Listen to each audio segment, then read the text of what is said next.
Bom, primeiro quero agradecer o convite que o Clístenes me fez. O Instituto Hugo de São Vitor estava tendo essa iniciativa de promover um congresso de literatura católica. E eu tenho o benefício de ter me reaproximado, na verdade, da fé por causa dos livros. Na verdade, eu não poderia ter me aproximado da fé por causa dos livros, porque eu fui batizado muito pequeno, fui batizado quando bebê, então não seria essa a minha primeira aproximação. Mas depois, na adolescência, eu tive um momento de afastamento, né, que a gente pode até chamar de apostasia. Eu comecei a fazer determinadas questões.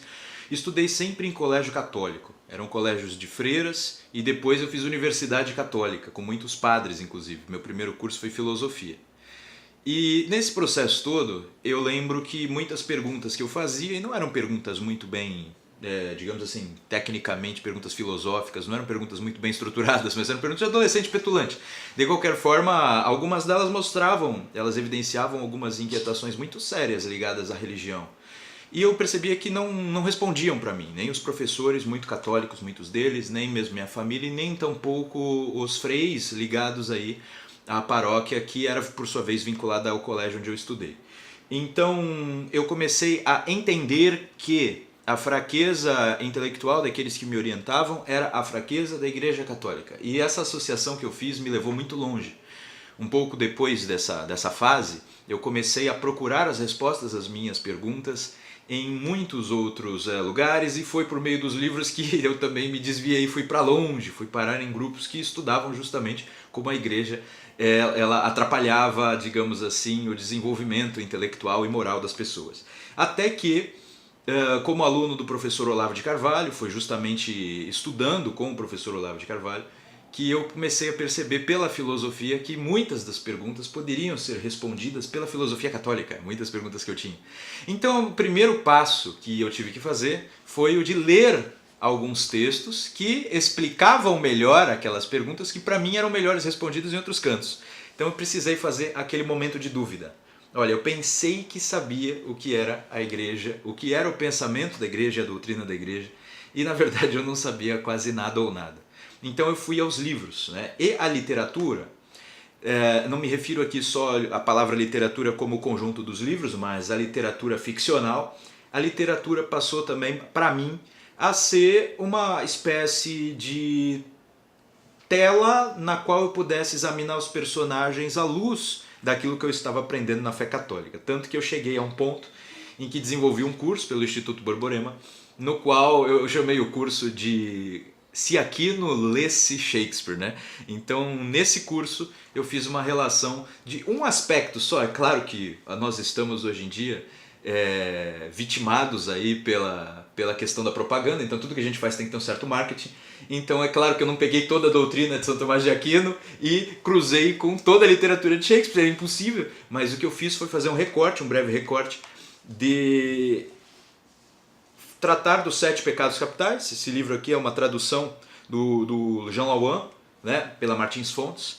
Então eu peguei essa visão, é um compêndio, né, de texto de São Tomás de Aquino, do Tratado de Malo e da Suma Teológica a respeito dos 7 pecados capitais. E pelas peças de Shakespeare, na verdade, eu estudei para mim mesmo umas 5 ou 6 para fazer essa comparação, mas escolhi para o curso 4.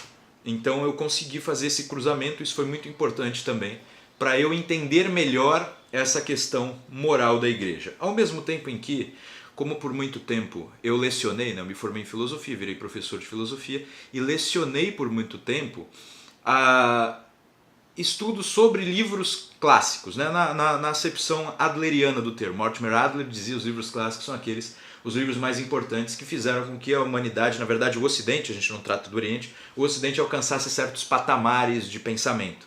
Então, por meio desses estudos, eu fiz seleções de livros para eu estudar e depois para eu lecionar. E nessas seleções sempre constavam livros católicos, por exemplo, Confissões. Essa edição da Pinguim, da companhia, não está traduzido agora, as Confissões de Santo Agostinho, e alguns trechos do São Tomás de Aquino, geralmente os trechos ligados aos pecados capitais ou ao direito e à política, porque justamente eu também sou formado em direito e eu nunca fui muito voltado a gostar de ler as leis e de ensinar sobre as leis e nem de atuar profissionalmente com as leis, mas eu gostei muito de estudar a questão da filosofia do direito.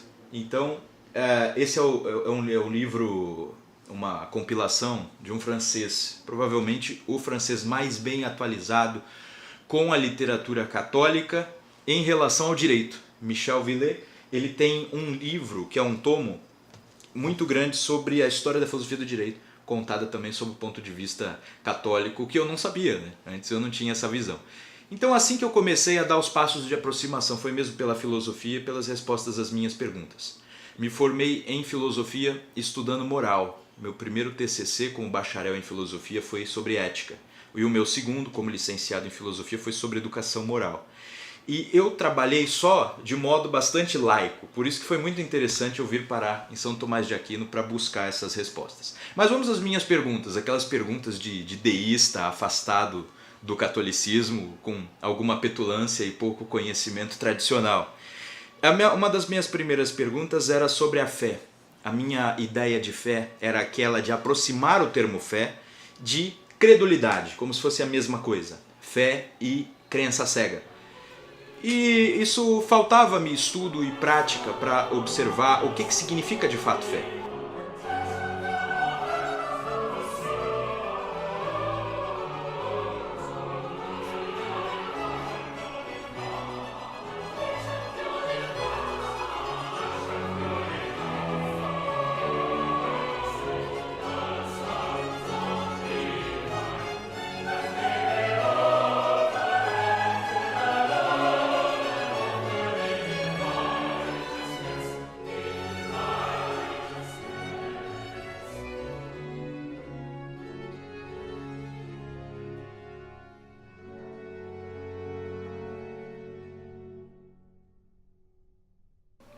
E uma das minhas questões era sobre a fé mesmo, a fé, mas eu não tinha ainda, embora eu soubesse que a fé para a doutrina católica era uma virtude teologal, eu tinha essa compreensão, já tinha estudado em filosofia, eu também sabia que a fé enquanto virtude não dependia só daquele que crê, mas depende também de algumas questões que para mim eram muito difíceis de entender, ligadas a Deus, né, a modo como ele com seu amor estende as mãos para nós. De qualquer forma, chega num momento em que eu precisei revisar o meu conceito. Quando a gente pega a ideia de fé e só relaciona com crença, porque é bem da verdade, tem muitos católicos que de fato acreditam sem questionar as coisas, né? Eles simplesmente memorizam uma coisa simples ou outra, depois não conseguem responder, e foi esse o problema daqueles que me instruíam, eles não conseguiam responder. Só que como eu me aproximei do catolicismo pelos livros e pelos estudos, eu passei a perceber que as respostas existiam e eram muito boas. Então essa questão da fé, a fé não é exatamente, em primeiro lugar, essa crença cega. Ela tem mais relação com a palavra confiança, né, do que com crença. Crença parece assim, pare de pensar e aceite. A confiança já é uma coisa que a gente deposita nas pessoas. Nós depositamos confiança primeiro no universo, a gente dorme e entende que o sol vai nascer no dia seguinte. Depois, a gente confia nas pessoas que, por exemplo, preparam as nossas comidas quando nós vamos a um restaurante. Se não confiássemos, a gente ia o quê? Ou todo mundo que se arvora no saber vai verificar sempre que vai a um restaurante como estão preparando, os detalhes de higiene, como foram tratados e armazenados os alimentos antes do preparo. Então a gente tem uma certa confiança humana nas pessoas, a gente tem uma certa confiança no universo. E a gente também pode ter uma confiança em primeiro em algumas pessoas. Tem uma palavra que vem, ela remonta ao hebraico, é emeth, né? A confiança na pessoa. Então a gente tem essa confiança nas pessoas que deriva para a religião como? Nós temos toda uma sucessão tradicional da igreja que vai resguardando uma certa tradição. E isso dura milênios. E geralmente o adolescente petulante, ele tem a ideia de que ele consegue, por simples perguntas, desmontar toda essa tradição. E depois, por causa dessa petulância, ele acaba se reunindo com grupos que se pretendem estudiosos justamente das respostas antirreligiosas, antitradição. E quando a gente vai perceber, os 2 milênios de igreja não foram só de crença cega. Foram 2 milênios de estudos, de explicações.